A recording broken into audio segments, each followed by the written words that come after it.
Hello, do you like New Japan Pro Wrestling? Are you a Shin Nihon freak? If so, check out the Super J-Cast with Joel and Damon on the Voices of Wrestling Podcast Network. And even if you fucking hate New Japan Pro Wrestling, listen to the Super J-Cast anyway. Not just for our great show reviews, analysis, and pastrami sandwiches, but there's also usually some dick jokes somewhere in the obligatory opening 30 minutes of absolute nonsense we chat about every single week.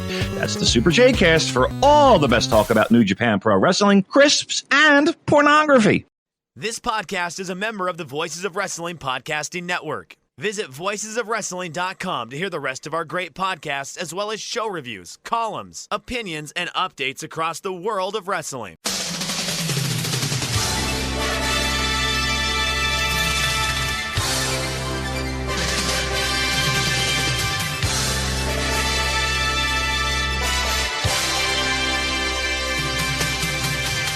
Hello everybody, welcome to the Super J-Cast. I'm Joel, joined by Damon McDonald. It is Thursday the 2nd of July, 2026. This is episode 415, and Damon, how about that England performance? I was sweating on that. I tell you, that was the most embarrassing performance against Congo since Sanada at Wrestle Kingdom 17 in Yokohama. I tell you what, Damon, that's the worst Congo encounter since Tim Curry entered the lost city of Zinj. I'll tell you what, Damon, that is the worst Congo gameplay since Jumping Jack Software got the IP for the Sega Saturn. I'll tell you what, Damon, that is the worst performance against Congo since Pat Barry at UFC on Versus 4. Now, listeners, you will hear a different opening to the show depending on we've got this Super J-Cast algorithm which is going to pick up on your interests, your hobbies and browsing habits. So if you're a fan of New Japan Pro Wrestling, you're going to hear a different one. Or if you're a fan of the 1995 Michael Crichton film adaptation of Congo, you're going to hear that one. Or if you like Sega Saturn games, you'll hear a different one. Or if you like UFC from the late 2000s and early 2010s, you'll hear that one.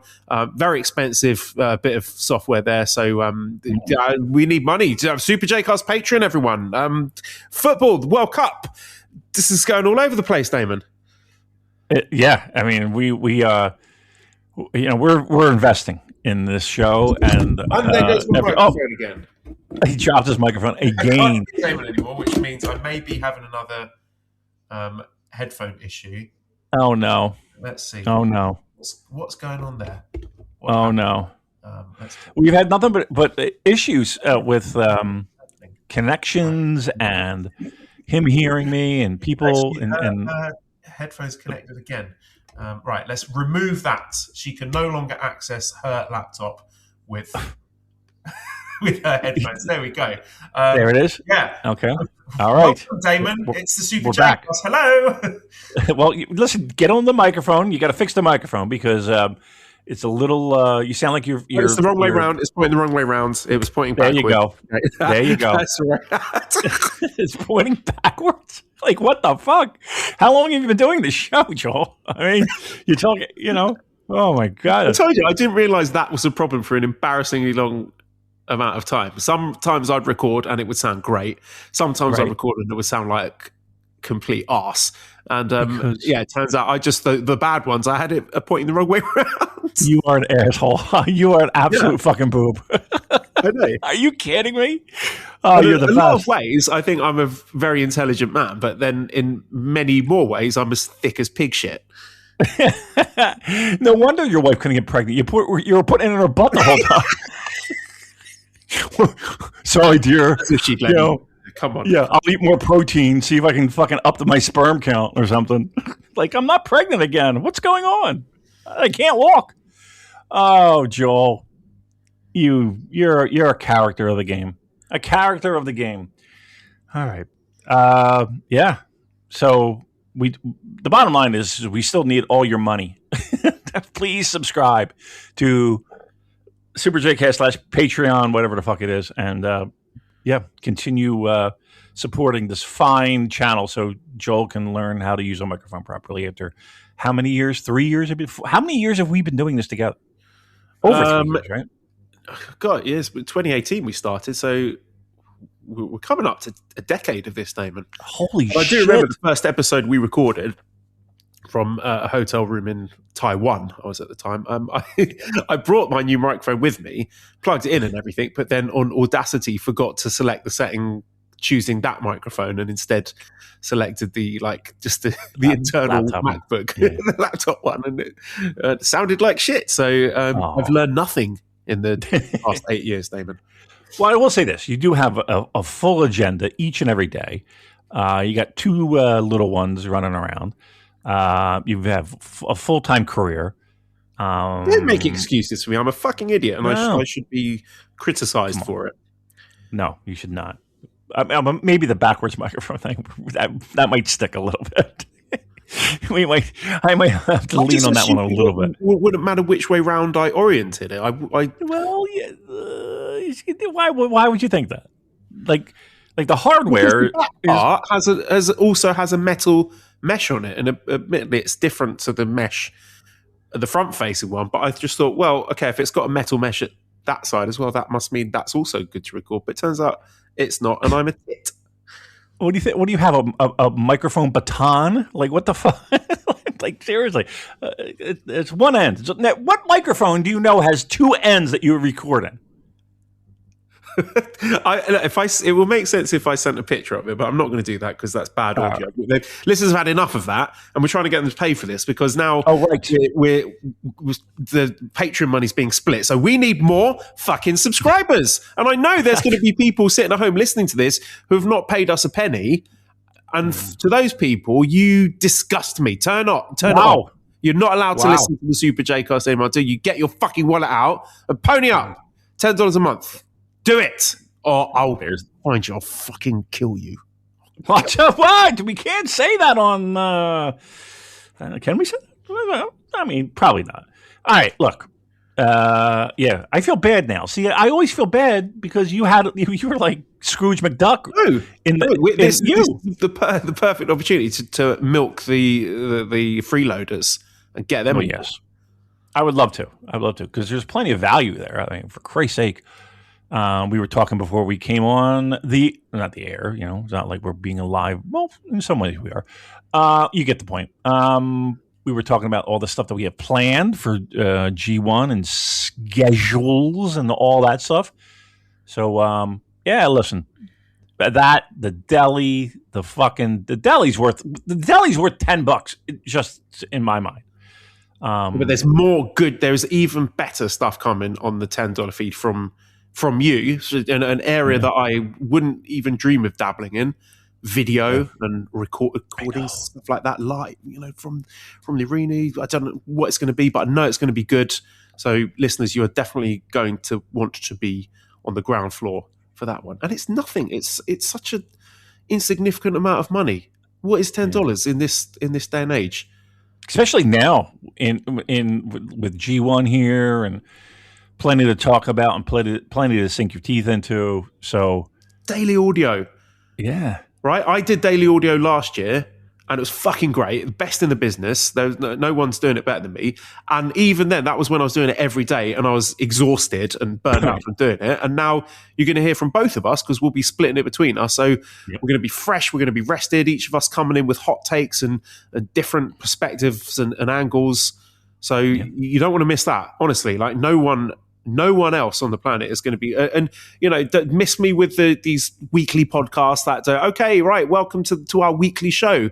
There have been 4 G1 shows since we last spoke to you, so let's go back and talk about a show that happened 6 days ago. What did you think of this match? No one cares. No one wants to consume G1 reviews and content that way. You deserve, if you pay for it, instant, well, not instant, near instant. Pretty instant.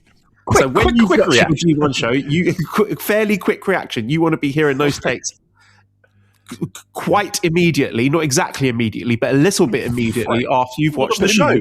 Not a week later, because a week later you've watched it. You don't give a fuck what happened a week ago. You've heard it all. Yeah, exactly. And again, in a shocking turn, something that I can't. I don't know who I am at this point. There will be video content. There'll be an Instagram that you can follow along. I feel like I should say this as well.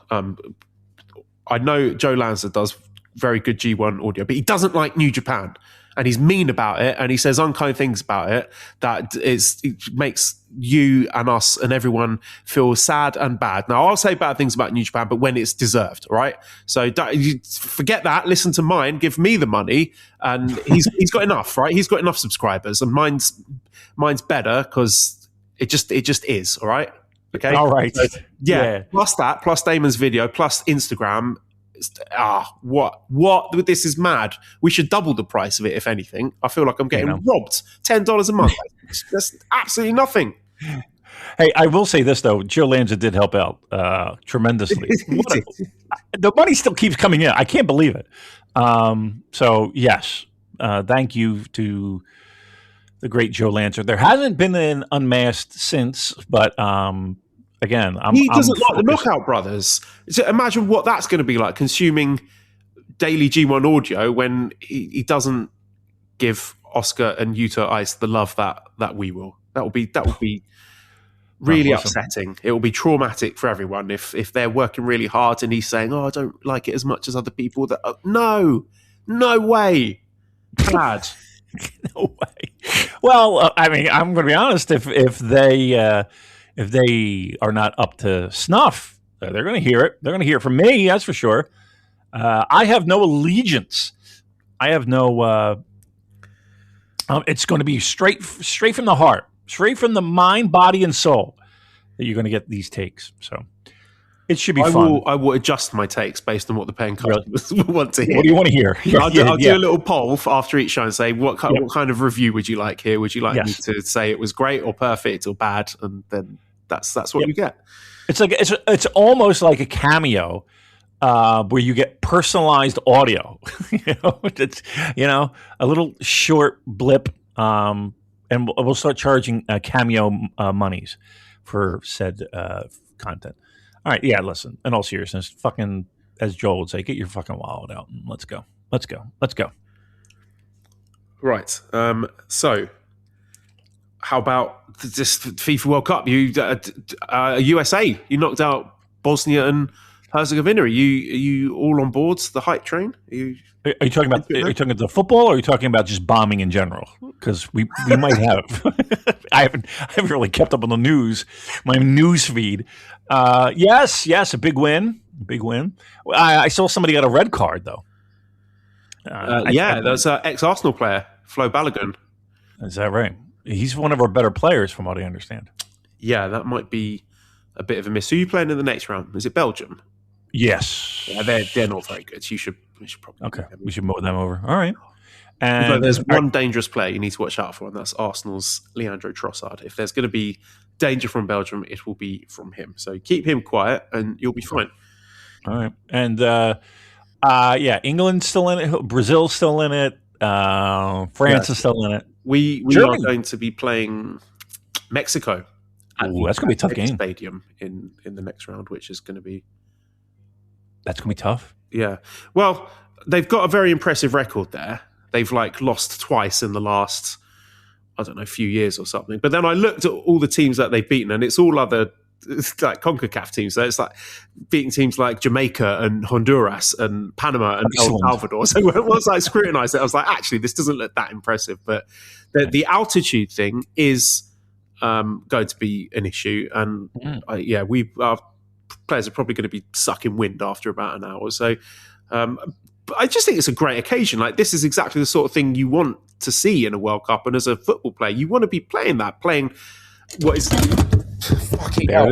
what is essentially an away game to Mexico in front of their fans, and how much the football means to them. Like, what an amazing experience to test yourself as a professional footballer. So yeah, it will be intimidating, but that's I think if you've not got the stomach for that, then you shouldn't be a footballer in the first place. So I think it's going to be a really absorbing game. I think it'll be very close, very competitive. I do think our team is better. I think we should win, but do I expect us to win? Not necessarily, because we've been pretty unconvincing so far. So I hope it's going to be a great game. I'm expecting lots of goals, like maybe a 2-2 draw that goes to penalties or something. It's going to be at 1 a.m. here on Sunday night. So there's talk about, do 1 a.m. in general, do we let children watch it and maybe start the school day a bit later? And Are we going to keep the pubs open and things like that? So 1 a.m. start for you guys. Oh, that blows. Ooh. That's nothing, man. I mean, I lived in Asia for nearly 10 years. I'm used to getting up in the middle of the night for football games. I was born on it. Yeah, listen. What do you think about the theory of there'll be more pressure on the Mexican squad than England because of the home field and the fans and 90,000 fucking maniacs, wanting to win? There's a lot of pressure. And are there going to be maniacs in the stadium, or is the stadium going to be full of like businessmen and influencers and like OnlyFans content creators? I don't know if there are actually maniacs in these stadiums these days. But well, now that I'm a content creator, Joel, I can chime in. Yes, and I cannot believe the financial investment I made on this fucking. I'm there for 3 days. What am I thinking? I have a camera. An Osmo. I have 2 sets. No, do I have 3? I have 2. I have 2 microphones, 2 of those little lavalier microphones. So my audio quality will be great. I'm such a fucking twat. Yeah, I can't believe the investment. So yes, I as a content creator, I can safely say yes, there will be plenty of content created. No, but I think that Mexican fans come out. I mean that they're pretty solid fan base, I would think, right?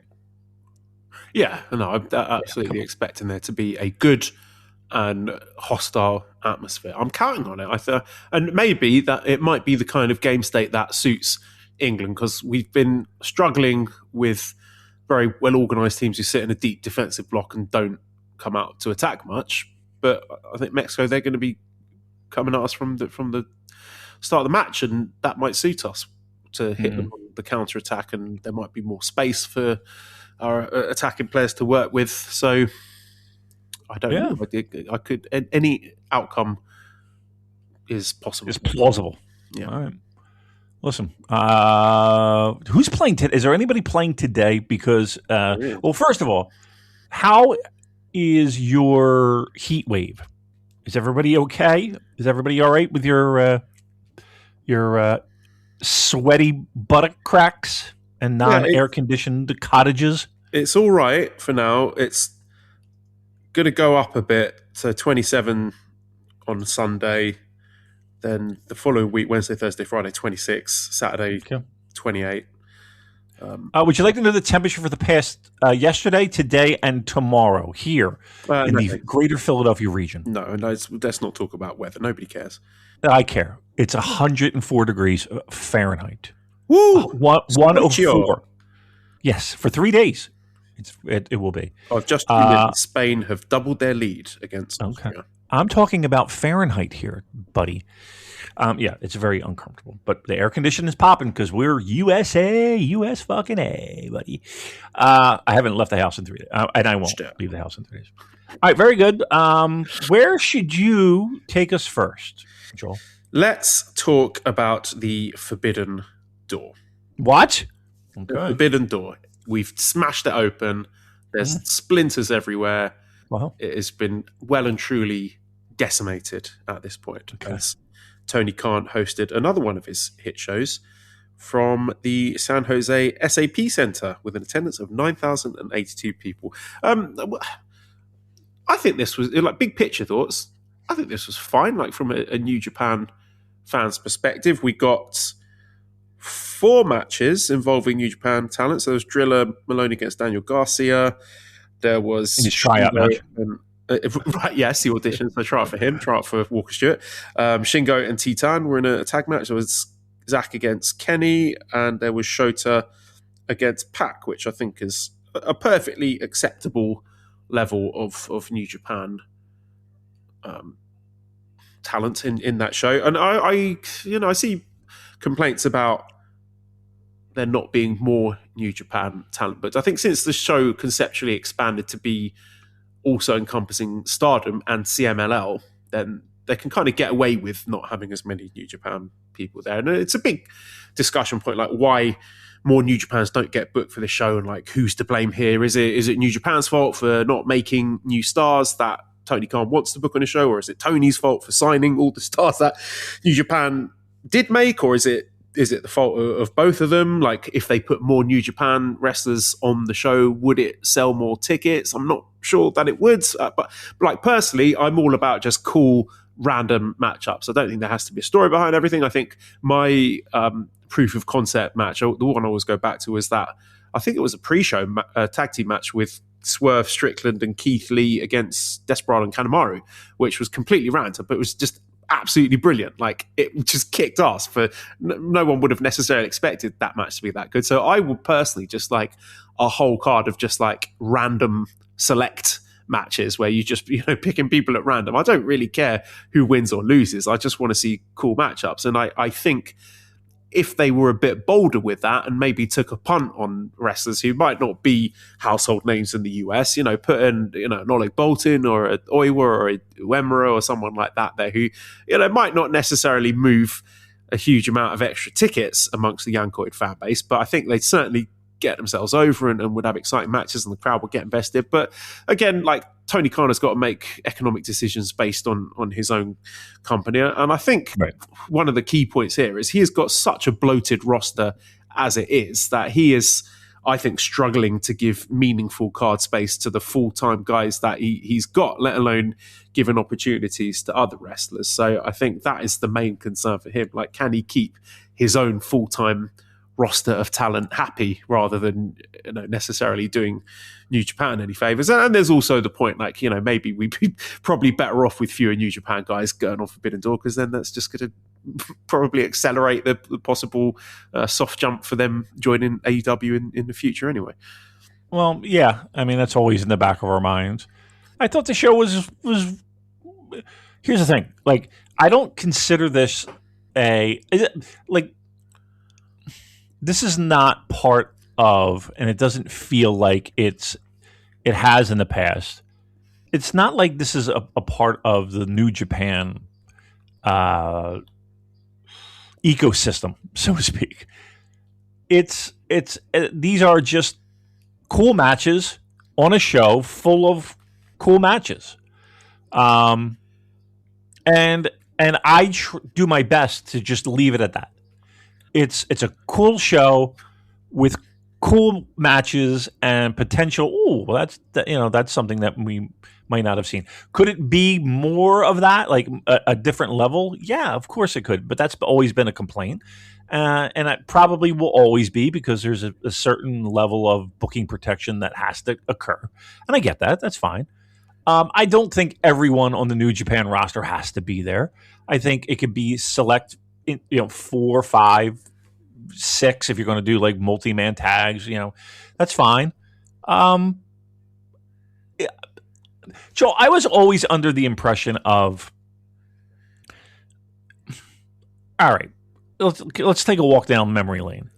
So, in the past, my wrestling exposure growing up was, syndicated television shows. And I would say the vast majority of them were littered with squash matches.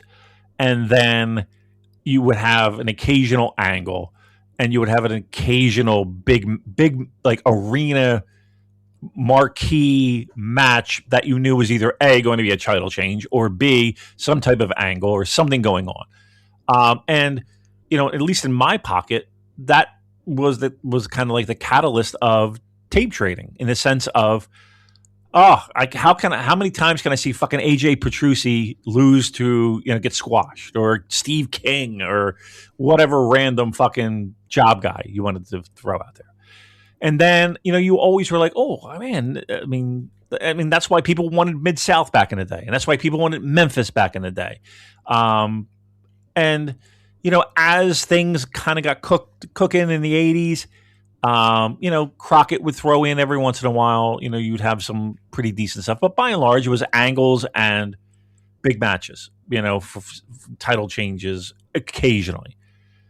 You get Japanese tapes, you get New Japan tapes, you get All Japan tapes, you get FMW tapes, and you kind of see how Japan structured their shows, and it's like, you know, maybe not everything from top to bottom, but on their big shows, that yeah, you could say that, you know, everything top to bottom was like killer. And the people that are now in the wrestling business grew up on that concept of, oh, why can't all wrestling be like this? Why can't the first match be great? You know, why can't the second match be just as good? And can we get even more? And all of that. And that was always kind of like the want.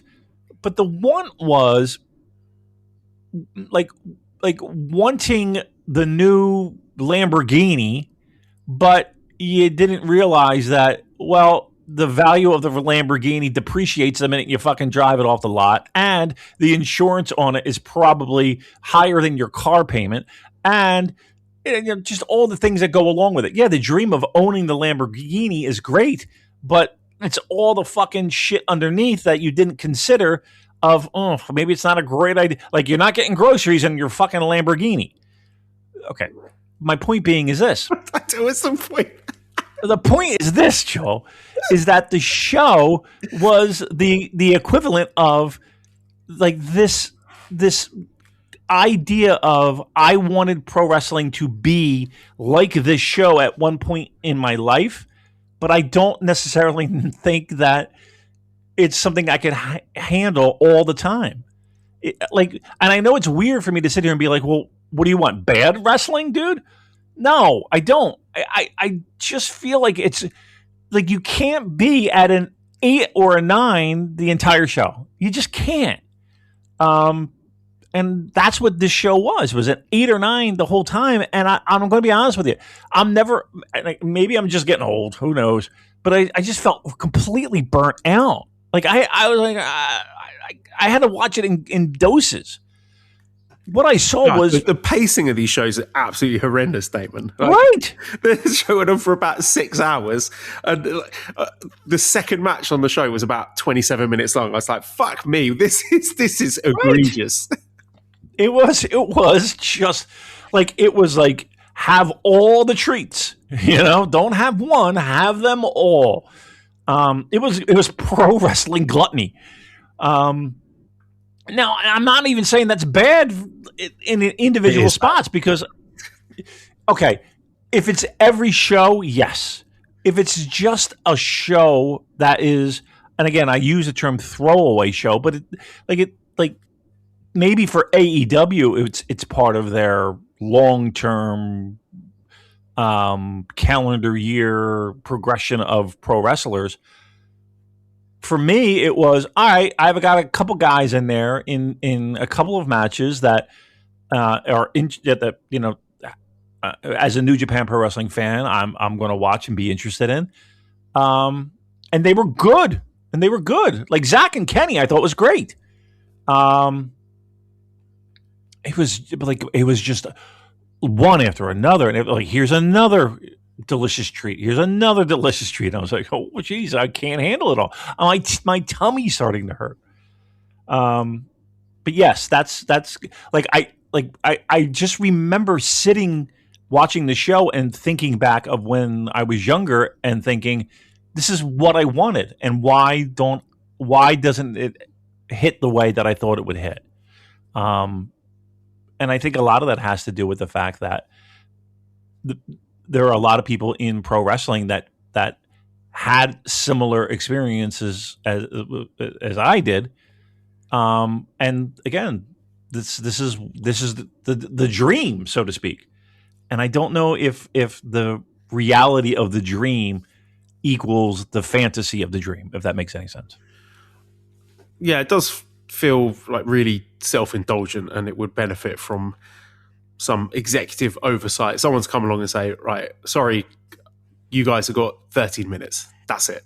Rather than it seeming like every match can go as long as it wants to go, and people are just doing the same like epic finishers with them kicking out of everything. And it just, a lot of the matches I was quite enjoying and thinking, oh yeah, it's kind of building up to a natural climax here, and this is actually pretty good. But then it would go on for like another 7 minutes of guys, you know, promoing in each other's faces in the ring and doing death moves to each other. And I was like, oh, okay, I remember why I don't like this product now. Right. I mean, that's it. Again, I understand that this Forbidden Doors show is there to showcase a lot of different talent, and everybody wants to get their shit in, and nobody wants to be told that, yeah, you're the guy who's going 10 minutes and you can't do all this stuff. But, like, you know, if the second match is doing every fucking match, or every fucking thing under the sun that you would expect in a main event, then it just feels diluted after a while. Like, there's only so many times you can push the endorphins button, the dopamine button. I don't know. Look at these match times, right? So this is with the main card, right? First match, 17 minutes 50 seconds, 26 minutes 30, 18 minutes 10, 18 minutes 15, 18:45, 16:45, 24:55, 30:50, 35:30. It's a lot. It's a lot. Again, like the crowd was eating it up. I haven't heard a bad review on the show personally. Not that I've gone out and looked for it, but I haven't seen it. And at the end of the day, I thought the show was good. Let me take that back. I thought the matches were amazing. I don't know if that necessarily means that the show was good. The show was good. It was just, I don't know. It's just too much. I feel like a fucking old man saying it, but it was just like, nothing meant anything. Nothing meant anything. At a certain point, I was just like, well, I mean, why don't you just get in the ring and fucking shoot him? Because I don't know what else you can do that's going to top what happened in the second match, third match. It just went on and on and on. But again, the matches themselves. Do you think there was a bad match? Yeah, I thought the Ospreay Swerve match was diabolical. Like, by the end, really, really, everything I hate about Yankoid wrestling. Yeah, it was a lot. There was a lot going on. Did you like the Will Ospreay's Bane cosplay? I know everybody's got to do I've got a good wife. So here's what I did to treat her. I took her upstairs and I smashed the life out of her, bruv. Again, everybody's. I feel like I'm just picking on AEW to pick on AEW, but I don't know. Like I turned off this show and I don't know. Maybe. Well, I know it's not for me. I know it's not for me. Can you imagine, Damon, like the like peak New Japan, sort of 2017, 18, 19, 20, that era, main event of Wrestle Kingdom, and big anticipated IWGP Championship match, Kazuchika Okada versus Tetsuya Naito. Okada comes out dressed like Spider-Man, and Naito comes out dressed like Luigi from Super Mario Brothers, because those are their favorite. All right, I'm just playing devil's advocate here, Joe. Just bear with me. We are dealing with an absolute egomaniac, but Inoki coming out and the fan base who are all suffering from brain damage as well. So there's okay, fair enough. Inoki coming out on a cross. I mean, to be fair, some of Muta's entrances were very elaborate and over the top. I mean, we had Shinsuke coming out with fucking ninjas and dancers. Yes, and but he was coming out as himself, right? It was the character Shinsuke Nakamura who had grown and created and curated his own gimmick of what the wrestler Shinsuke Nakamura was. He wasn't copying something that is more popular and successful than he was. Kenny, I mean, that's a Kenny did it. No, Kenny's the worst. Kenny's patient zero for this shit. Right. Yes, correct. Yeah, it's not for me. It's not for me. It's not for me. Right. So, we should talk about Walker Stewart here, because he did a lot of commentary on the show.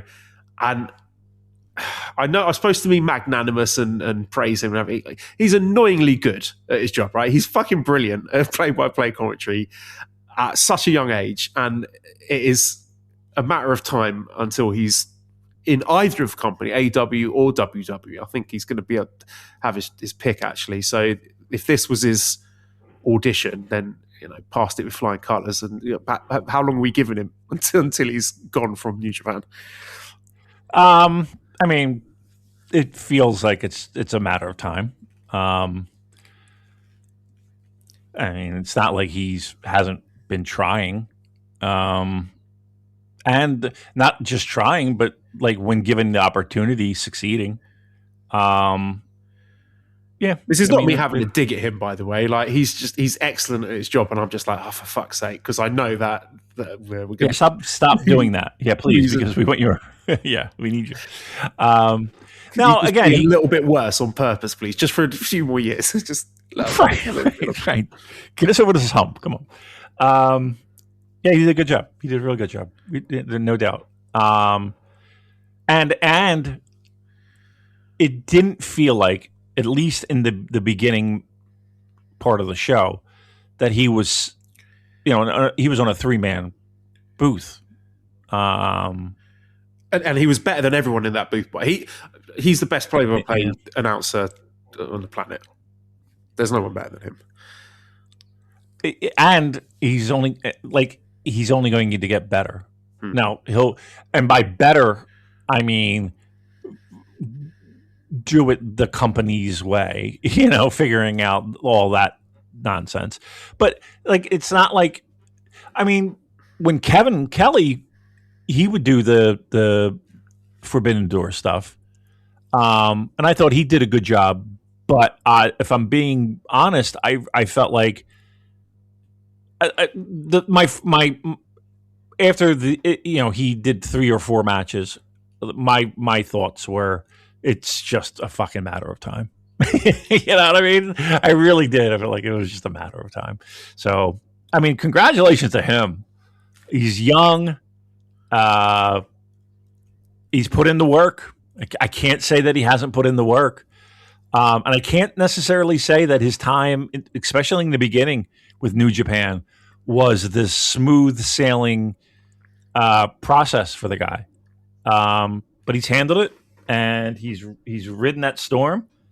And yeah, I mean, I think again, listen, as much as he will sit here and probably get on Twitter and say, I'm New Japan through and through and blah, blah, blah, blah, blah, and I'm not going nowhere. Well, let me tell you something. A 20-something-year-old from Oklahoma, you can be in your bed the same night on some of these AEW shows, and that's pretty nice. As the frequent flyer miles rack up going over to Japan, there's only so many, 14-hour flights, you have in you, and yeah, I think it's just a matter of time, to be quite honest with you. And also a matter of time, while we're talking about that, the first match on the pre-show was Drilla Moloney defeating Daniel Garcia, 10 minutes, 26 seconds. Again, felt like a tryout match. Not only that, but also sort of like a charm offensive Tony Khan offering to Drilla Moloney, being like, hey, this is what you could have if and when you join us. Like, this is the start of the soft jump. Kind of fly over here, have some of my lovely money. You can win a match against a guy who, people were talking about Daniel Garcia being a big prospect not so long ago. Getting the chance to get an impressive win in front of the fans, I thought it was a pretty good match. So again, I know we've got guys locked down to contracts here, but we all see what this is, right? Right. Yeah. If I'm not mistaken, and I could be wrong, but it's my understanding that Tony Khan pays for hotels and shit like that. And I guarantee the hotel is nicer than the hotel that they're staying in. He says please and thank you to the wrestlers as well. Well, that goes, politeness goes a long way, Joel. It really does. Yeah, I mean, he says, "Well done." Afterwards, well done. I liked your wrestling. Yes. You're a good wrestler, and I like you. A pat in the back. There you go. Thanks. Yeah. Look, there was probably a lot of that. There was probably a lot of that going on at Forbidden Door, and look, you got to give Tony Khan credit, at least in the sense of he does make it. Taking even the bank account that you might receive out of the equation, just the idea of accommodations being taken care of, travel being taken care of, just the working environment, and again, there's a big difference between working in front of 1,300 people and 9,000 people, and being on television. And when you tell your friends that you're a wrestler and you're on TV, New Japan World, as opposed to turn on TNT. It goes a long way. So it's a matter of time. Matter of time for Drilla. Again, at least with the 3-year deals in place, there is a clear timeline and an opportunity to build them up, make them look strong, make them into as big a star as you can, and then get them to put over a few people on the way out when you know exactly when they're leaving. What pisses me off is when there's all the uncertainty and they're not. The days are longer, the calendar's filling up, and I want to feel as good as this beautiful summer weather. That's why I've been loving Groons. It's one daily pack of gummies that covers my greens, vitamins, minerals, and even has 6 grams of prebiotic fiber, so I don't need to juggle a complicated wellness routine on top of everything else. They taste amazing. They're easy to toss in my bag on the go. Plus, they're vegan, gluten-free, and HSA/FSA eligible for reimbursement. Save up to 52% off with code PODCAST at Groons.co. That's code PODCAST at GRUNS.co. They don't seem to have any idea when the guys are leaving, and they get strung along and they just walk out the door without paying it back and contributing anything towards the next generation of wrestlers coming through. So, we get it. We understand this is part of the pro wrestling ecosystem. It's been like that forever. We're not expecting these guys to stay with New Japan. We don't want that. But hopefully a bit more clarity on how long they're staying and maximizing the utility of that up to and including the point where they leave the company. I don't think that's too much to ask.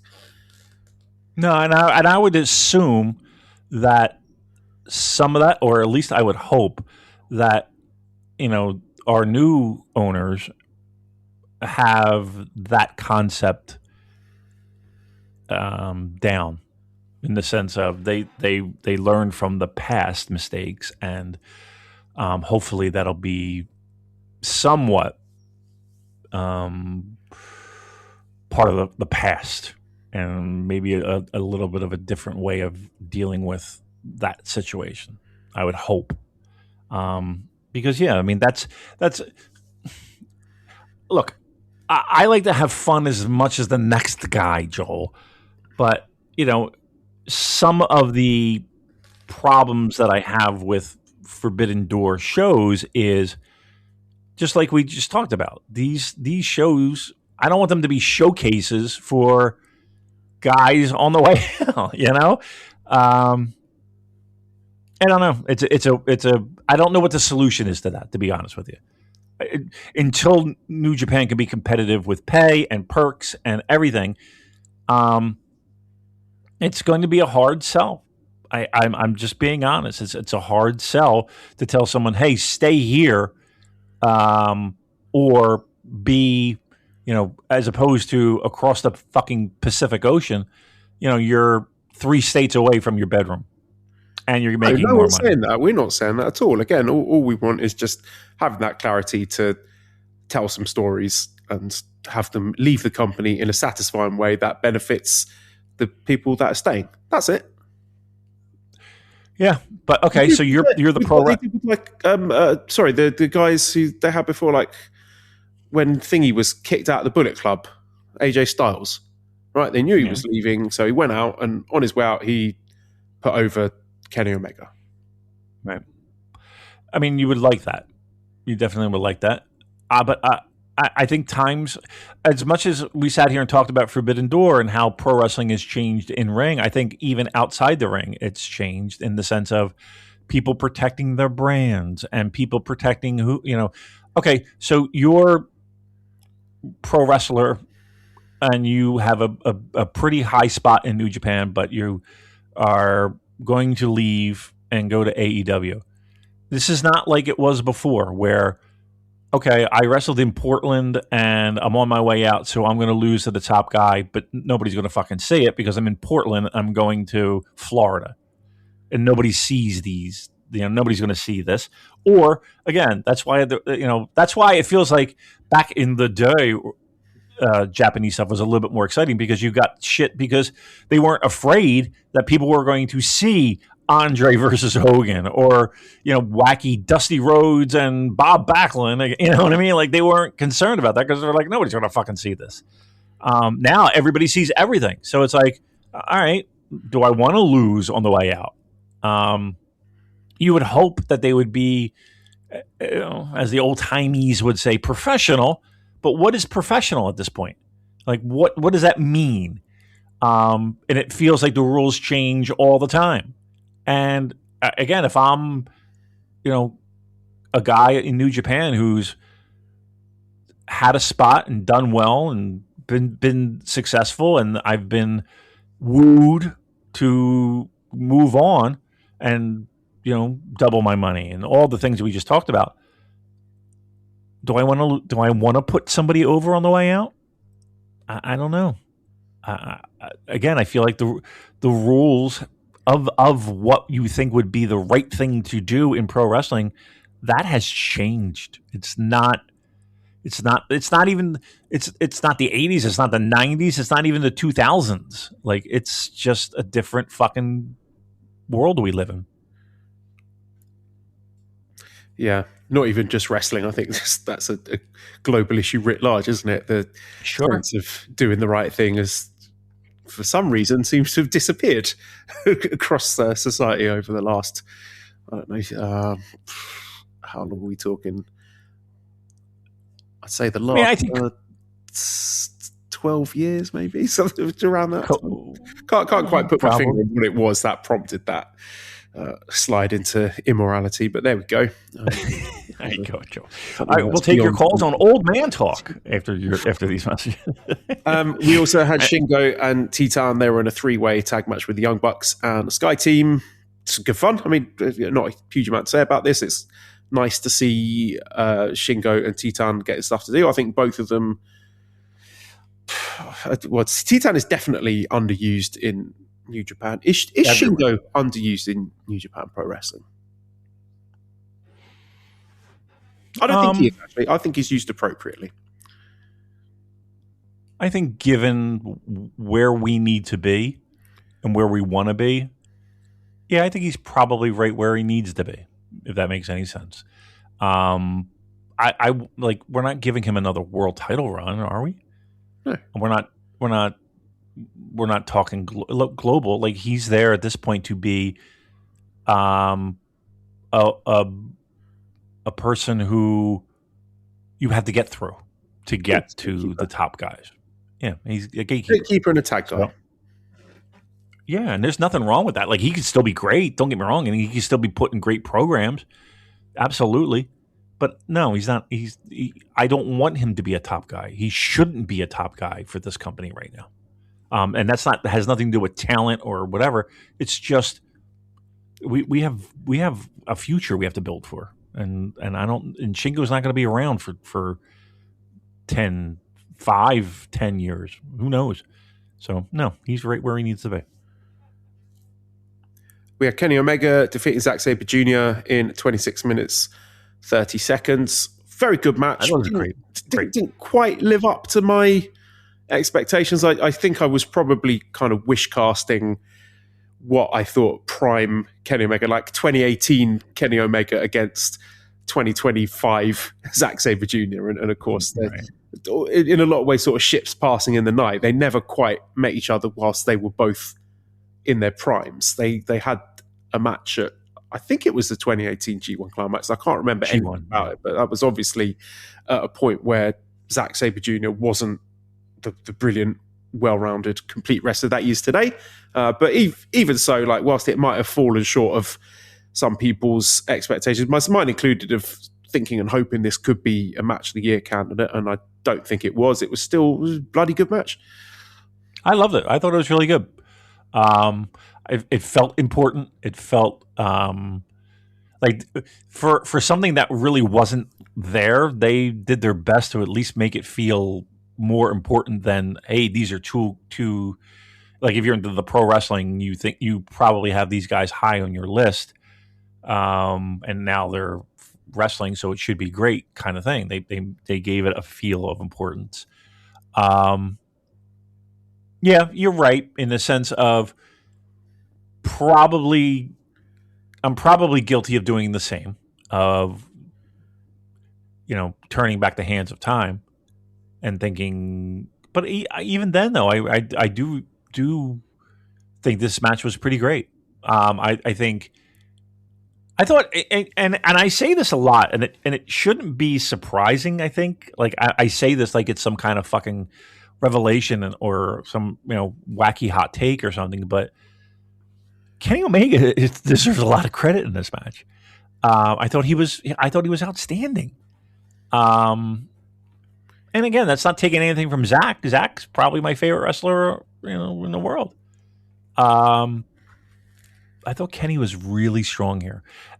And there is something to be said. And I don't know if it was the miking. I don't know if it was just the way the entrances occurred or whatever the case, whatever you want to say. Zack kind of felt a little cold going in. Like, it wasn't like this buzz for Zack. And Kenny came out. And again, that's his home base. I mean, I would hope people in the promotion enjoy watching Kenny Omega. And they did. But even after that, it felt like Zack didn't quite feel like a guy that was 100% over. And again, that might be just the TV, the production, whatever. Maybe live it was a different story.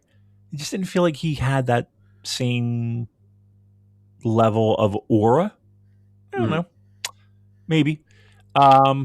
But I thought the match was very good. I was shocked that it was, third, second. Shocked. But maybe they had a plane to catch. Who knows? But I thought it was very good. I thought it was really good. We also had Shota Umino, who defeated Pac by pinfall, 80 minutes, 15 seconds, successfully retained the IWGP Global Heavyweight Championship. And there was a little stare down with Jon Moxley afterwards. Some reports suggesting that he was initially supposed to be facing Gabe Kidd on this show, but I think it's worked out for the better here, because I thought it was a really excellent match. I thought Pac was a perfect opponent for him. He made Shota look like a beast. I thought that, I think there are a lot of ungenerous readings of this match from people who don't know ball, who are saying, it's a Pac carry job, but anyone who's been paying attention, carry job, really, can see the improvements that Shota Umino has made over the last year, and he's continuing his upward trajectory. For me, in a lot of ways, I think wrestling in front of the American crowd, he almost seemed more confident, like he was kind of free of the shackles of expectation and pressure that seem to often come with him when he's performing in a big spot in New Japan Pro Wrestling. He looked like he was having a really good time out there. I thought it was really tremendous match, like really gnarly table spot as well. They did sort of Chekhov's table where they set it up and we'd all forgotten about it, and then Pac just picks him up and just absolutely smashes him through the table when we were least expecting it. That was just really fantastic. And again, these are the sort of matches that I think are really beneficial to the concept of Forbidden Door, where you have two very high quality singles wrestlers going against each other, and I think this does a lot for Shota Umino. And I think I'm sort of pondering the intentionality of having him getting a big spot. So there were two New Japan wrestlers getting singles wins on this show. One was Drilla Moloney. We've already talked about that. We're all expecting him to make the jump when his contract's up. And Shota Umino as well, getting a win against a guy who, I think that's a decent win, winning Pac. I know he's not exactly a push commodity, but I think there's a lot of value in that. And I'm, again, thinking, so why him? Why Shota? Why was he picked for this spot? Do I think he is someone that Tony Khan is grooming for to jump to AEW in the future? Not necessarily. I don't. Not to say that I don't think he would. I think after Okada made that jump, then anything's on the table. Bets are off. Yeah, anyone could go. So I'm not ruling it out. But I do think this was Tony Khan throwing New Japan a bone and trying to help Shota Umino there, and it makes me think there are plans for Shota Umino this year. Now, he still has this global title, and we're going to talk about that. He is defending it in a few days' time. What do you think is in store for Shota Umino for the rest of this year and even projecting up to Wrestle Kingdom? I mean, obviously, he's in a marquee match at Wrestle Kingdom. I think by the end of the year, he'll have a program with somebody that makes it important. I don't know if that's a Yuya feud bubbling. I don't know if they wheel in John Moxley. I don't know. Who knows? I don't think they do at this point. Maybe they do. I don't know. Yeah, look, I don't think anybody's going to fall over in their chair with this take of he's going to be a centerpiece for now and for a long time. G1 winner? It's on the table. It's on the table. I like it wouldn't shock me. It wouldn't shock me.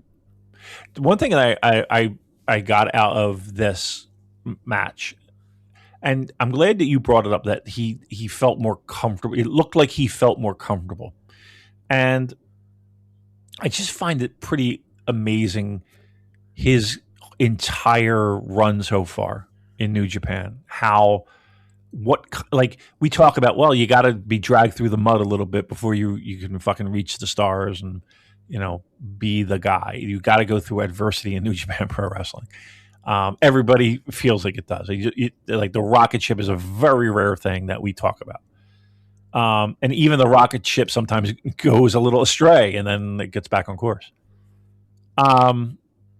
Once again, old Uncle Damon is going to wheel back the hands of time.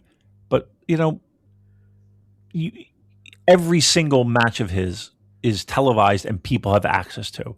And people can wag a finger and people can say he's good, he's not, he's terrible, he's great, he's got the future in the palm of his hand. And if they bank on him, the fucking company's going to fall apart.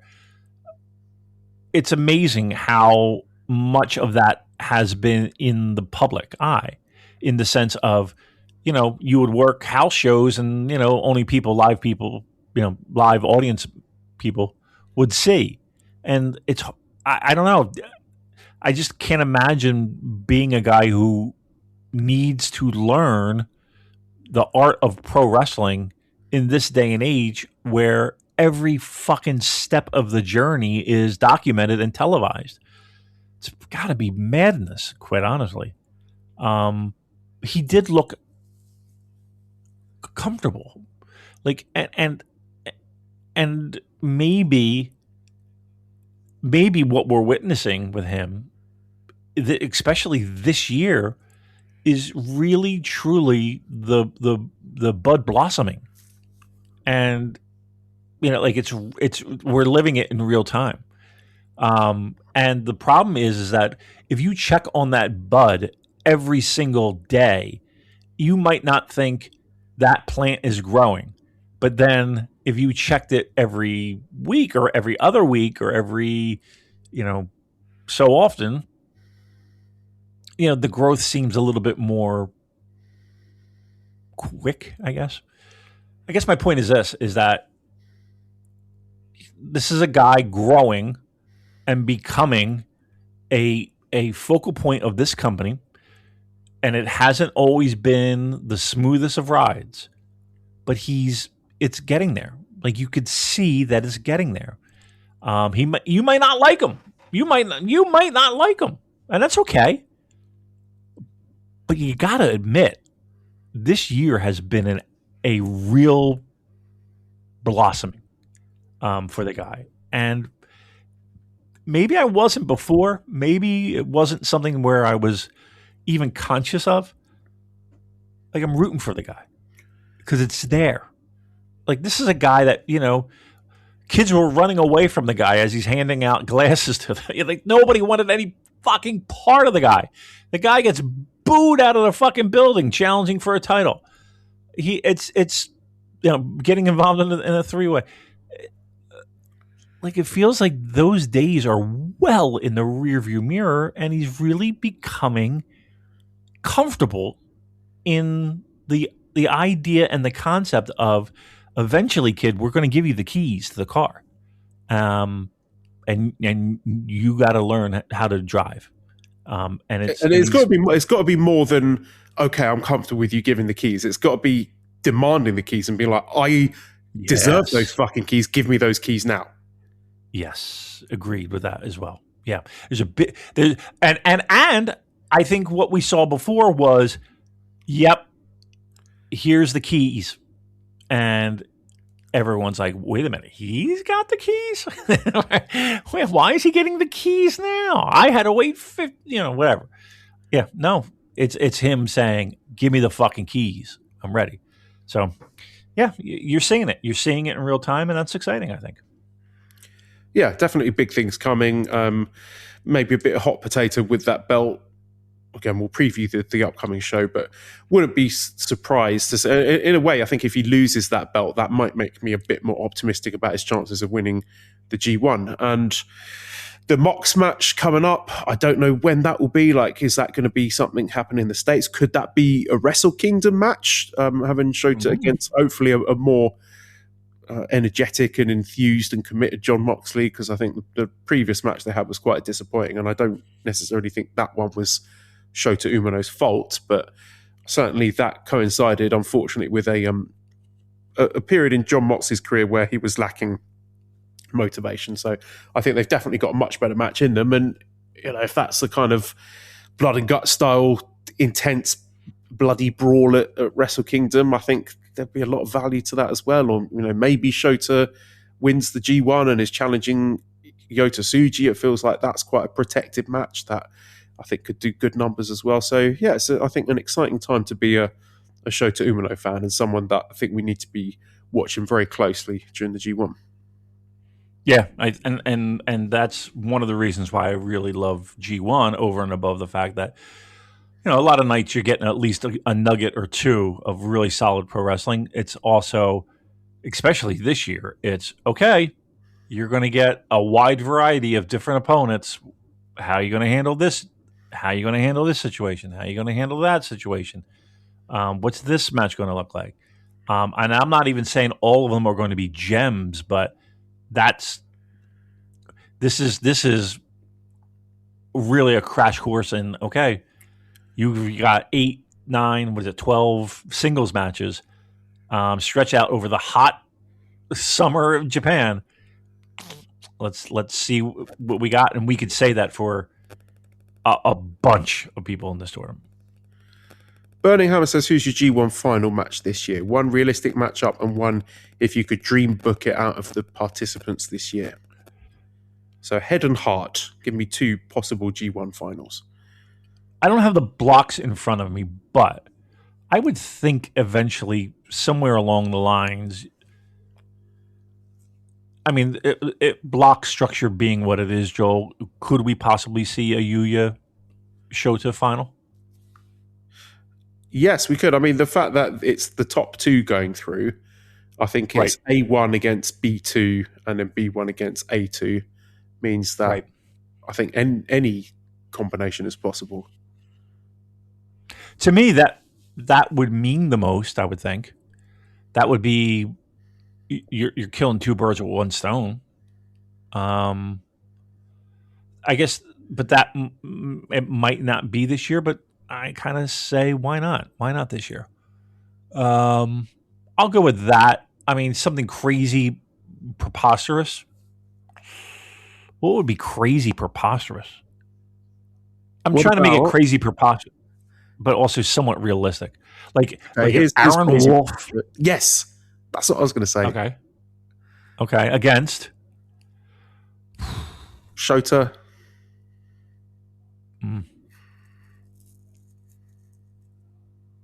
Maybe. I mean, that would be crazy preposterous. That, I mean, boy, if Wolfie could pull that one off, that'd be something. They are in the same block, actually. So I don't know. I kind of feel that the final, I would prefer it to be two guys who have not already wrestled each other. How about... Okay. And I know they've wrestled each other for the TV title, but Shota Takeshita rematch. Okay. Would it be weird if I said Yuya Takeshita? No, I just proposed that as well. That was a really good Okay. match. Not last year's G1. I think it was the one before that where Yuya... That was the G1 where Yuya got injured. It wasn't the match he got injured, but he had a really fantastic match with Takeshita during that tournament in 2024. Yeah. I would have no objections to that. Again, I think my wild fantasy one would be Aaron Wolf mowing down some people. Here's what I want out of Aaron Wolf. I don't think he's going to win. All right, let me ask you. Do you think he wins more or loses more? Sorry, who are we talking about? Aaron Wolfie. Yeah, I think he comes out with a winning record. Okay. And again, we'll do a lot of these as we build up to G1, but like those wins, I think are going to be things that I want to, I'm curious as to where they're going to come, who they're going to come against. Give me a scale of 1 to 10. Do you think he makes it to the semis? Long shot. No, I don't. A 4. Okay, a 4. Is he your most excited to see what he does in this tournament? Yes. Yeah, me too. And I would probably say Shota might be second. You know who might be third for me too? Bolton. I'd like to see. Like, I want to see. I don't hate him. I don't. I just thought that it was. You called him a Kazakh idiot who should fuck off back to his country. I think that's what you said last time. How dare you? I would never say something like that. No, I want to see some progression in this game. Definitely, no doubt. And here's a perfect time to do it. Yeah, I'm actually, he might be third on my list just of curiosity how he's going to perform. Yeah. Okay, so there's my pie in the sky match, and there's where I think we might land. All right, let's preview a show that is coming up very, very soon, and it is a show that will be taking place this Monday. Oh. Now, there is a show on Saturday, but scrolling through the card for that, there's nothing interesting happening on that. I don't even know if it's televised. But we have July the 6th in Korakuen Hall with quite a few significant matches here. So we've got some undercard fluff. We've got Yasuda, Despi, Taichi, Yuya against Sho, Doki, Sanada, and Ren. Second match is a Oleg Boltin comeback match with Tatsuya Matsumoto, Goto, Aaron Wolf, and Oleg Boltin. So again, note that Wolf and Boltin teaming again against Daiki Nagai, Yuta, Ice, Shingo, and Tsuji. Third match, we got Tiger Mask final 3-way tornado tag match with Jado and Tiger Mask versus Gedo and Taiji Ishimori versus Dick Togo and Yoshinobu Kanemaru. That actually looks like it might be brilliant. It could be. I think that'll be really good. I mean, because there's the last run shitters involved, like having Jado and Gedo and Dick Togo and Kanemaru all involved. And Tiger Mask. That is going to be brilliant. Don't miss that one. Grumpy old man match. Yeah. Yes. Yeah. That's going to be good. Okay. Right. Fourth match, we've got our G1 Climax B block playing match. Oscar versus Yujiro Takahashi. Come on. It's got to be Oscar, right? Yes. The only thing giving me pause is the fact that Yujiro did seem to be working a bit harder and been given more showcase spots this year. But no, I can't even entertain that as a possibility. It must be Oscar winning. Oh, please let me. You best at least entertain it. With this company, it's got to be Oscar. But I'm scared to put all my chips on there. Like, they're just weird. They might do something stupid, but yeah, let's go Oscar. Then we have G1 Climax A block playing match, El Phantasmo versus Ryohei Oiwa. So at least in a kayfabe sense, this one is relatively even. Although I do think just from a booking standpoint, leaving Oiwa out of the G1 Climax would be promotional malpractice. And again, if I'm trying to make sense of it, perhaps ELP is hurt or sick, or doesn't want to or can't participate in G1 this year. I think if ELP wanted to be in G1, he would be in G1. So I don't think this is him being punished or anything, or he's been like, oh, what the fuck, I'm not in G1. They could have easily given him the spot. The previous match we talked about, like, he could get Oscar's spot and no one would bat an eyelid. So I think my suspicion is that he is electing not to take part in this year's G1 Climax, probably for health reasons. I expect it to be a good match, and I expect Oiwa to win. Yeah, all the things you said, I'm on board with. And again, we can only assume the health stuff, but yeah, I mean, it might just be a case of I don't think I can. I don't think I want to do the grind, let alone can I do the grind. And again, we have Oiwa who's priming already. Yeah, it would just make sense to have Oiwa get that win, and ELP can rest up. There you go. 6 matches, IWGP Global Heavyweight Championship, Shota Umino, his second defense against Gabe Kidd. This is a fascinating match. I'm really looking forward to it. I know for all the criticism I've leveled at Gabe Kidd for the confusion in the presentation, the inconsistencies in the character, I think he's found something that is at least coherent and consistent now, and it works. So it doesn't stop him from being a really good pro wrestler, and I hope they can tap into the heat between the two of them that allegedly taken place several years ago. I don't know anything about that. No, we don't know nothing. No. In front of a hot Korakuen Hall crowd. Don't DM us. We don't know nothing. I'm scared. Don't do that. Don't slide into Joel's DMs and ask how you heard about shit. No, don't do that. All right. Anyway, well, what are you talking about, Damon? It's absolute fiction. I think just throwing things out. This will be a good pro wrestling match. I'm looking forward to it. They're going to hit each other hard. I think the crowd will be into it. I think Gabe might win. And I think it could be a dirty win. I don't know if this is going to tie into the Death Riders thing or John Moxley. I don't know if they do something as crass as John Moxley appearing on the big screen at Korakuen Hall. Is there a big screen at Korakuen Hall? I don't know. No. They would have to move some seating around to have the screen where the bleachers put are. A monitor up somewhere to distract. Yeah, come on. I could see Gabe Kidd getting an unclean win and giving Shota a bit of motivation going into the G1 Climax, because they are going to face each other.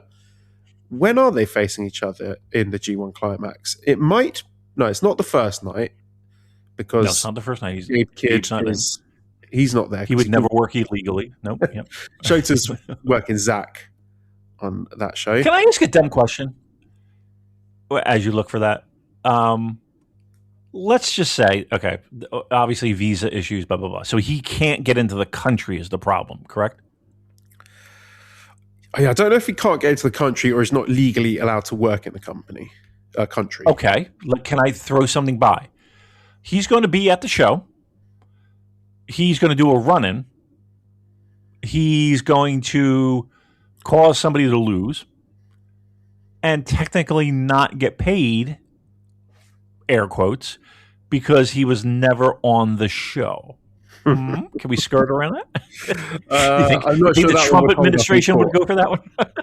Okay. If that happens, I'm screen capping it and sending it to Donald Trump directly on X.com. Truth Social, sir. Truth Social is where you find good old Donald J. All right. No, I don't know when. I'm trying to find when they're wrestling each other in the G1. It's certainly not early on in the tournament. I'm just clicking on random G1 shows here, trying to find it, but I'm not. Find Gabe versus... Could it be back at Korakuen Hall? That might be a good spot for it. Nope, that's not it. God damn. This is not good audio. What about August 13th? It's always good audio. This is the best part. These are my favorite moments. I can't find it, so I give up. But the point is, I think Gabe might win the belt here by nefarious means, and then Shota will get his win back during the G1, and then possibly challenge for the belt again at a destruction in Beppe DeMarco. Win back the belt, defend it against John Moxley. I don't know, something like that. Do we like that? Is that good? Do you like that idea, Damon? Yeah, I mean, I'm okay with it. You hate it, don't you? I don't hate it. My only concern would be... You hate my idea and you hate me by extension. Stop, please. Does anybody have Colin Miller's phone number? I don't. Oh, sorry. Actually, I have it. I haven't talked to him in a while. But that's par for the course for me. Get him on the Patreon. What's that? Get him on the Patreon. Yeah, I'm telling him. You want to talk to me? $10, buddy. Patreon. Pay to play, motherfucker. I'll give you. Yeah. Pony up. The only problem I have was we're gonna. Why would I don't know if I want to have him drop the title right before G1. It's only the white belt. Who cares? I know. You just I don't know. I mean, it's possible for the white man. The mad lad. I'm going to say. I'm not going to say that. I'm not going to say that there's a title change. You might be right, but I'm going to go with a non-title change. All right, then. And then we all have the main event of that show with the IWGP Junior Heavyweight Championship match. Yo, the 100th champion, his first defense against Frankie Akira. Yeah. That should be good. I mean, again, I think Yo, when it's time to lace up the boots, can be okay. He can give you something, and maybe Akira finds another gear in him. Maybe. Who knows? Or it might just, as we talked about last week, turn into fucking nonsense because, hey, here's an opportunity that I can do nonsense. I'm leaning for the first option. I think this will be really good, actually. I'm looking forward to it. This show is fucking tight. I mean, this very is Corkin show. Ooh, that's and what, the 6th you said? That's a handful of days away. That's a nice little primer for G1. nice little lead up. So, yeah, that's a pretty nice show. Are you envisaging a title change?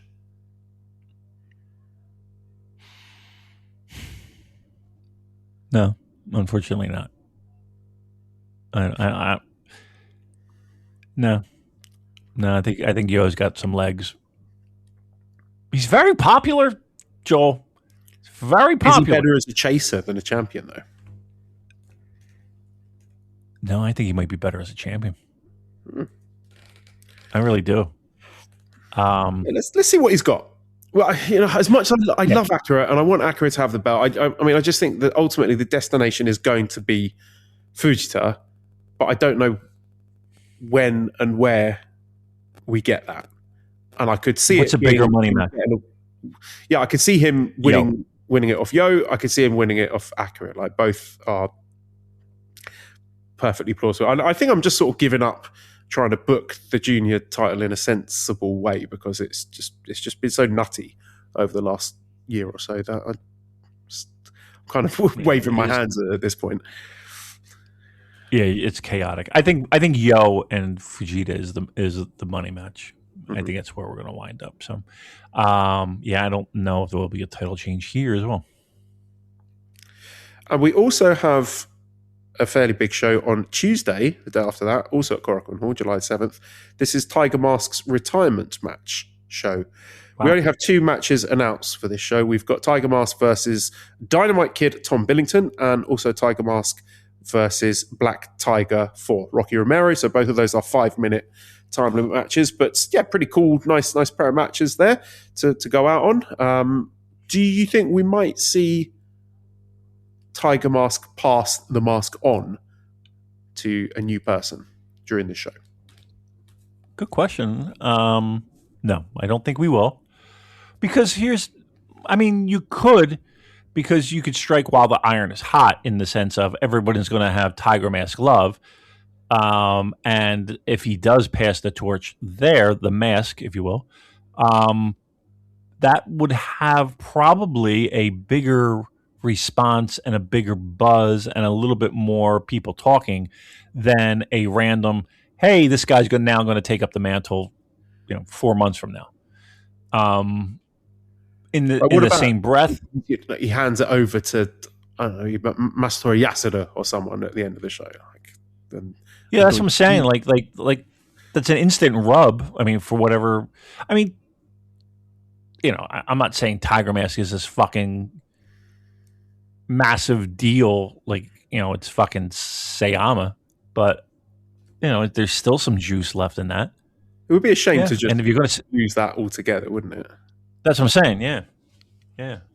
I suppose maybe they could sort of leave their options open where he could just leave the mask in the ring, and then that can be somebody steals it. Somebody just picks, like a janitor comes and picks it up, and he's a new Tiger Mask.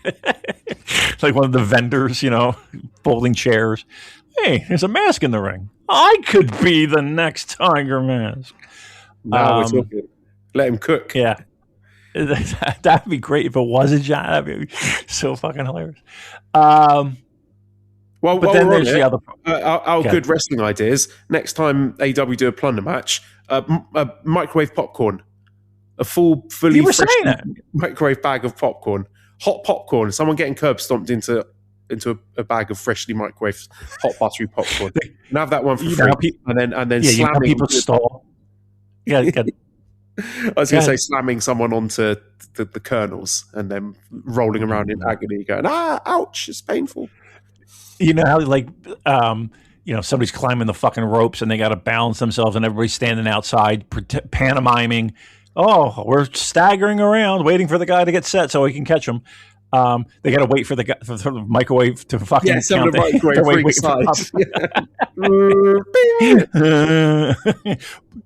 Yeah, they're waiting for the last set of so it doesn't burn. Yeah, that would be brutal. The hot popcorn. I forget what my point was. Tiger Mask. I think it's more likely though that we'll have him ride off into the sunset, and that'll be that. And I don't think they passed the Tiger Mask torch. They could, they should, they won't. Now we're going to ride off into the sunset. Bye, everyone.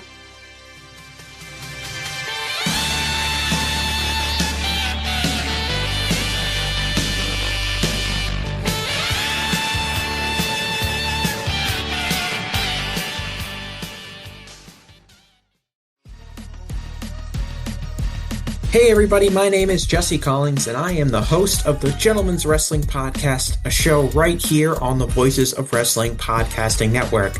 On the Gentleman's Wrestling Podcast, we take a deep look at individual issues and stories that are going on in the wrestling world. Each episode is about a different topic, and we take a thorough and educated look at things ranging from current booking trends to breakdowns on individual performers and angles to investigations into different fan cultures across the industry. In addition, we keep a close eye on the wrestling media, and as a professional journalist, I bring a unique perspective to how current issues in wrestling are being covered and discussed through the wrestling media.